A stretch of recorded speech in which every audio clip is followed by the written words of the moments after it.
শুনতাম লেখাপড়া করেছে, গাড়ি ঘোড়া চড়ে সে,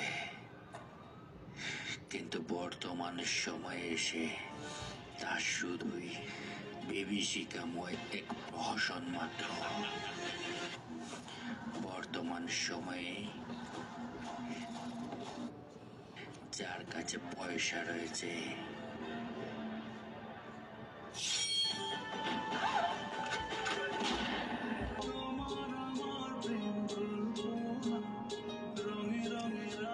আর যার কাছে পয়সা নেই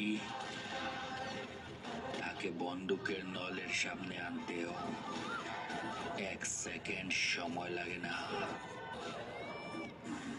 আর এমন জালিম পৃথিবীতে মাত্র একটাই, আর সেই জালিমের বিনাশ না হওয়া পর্যন্ত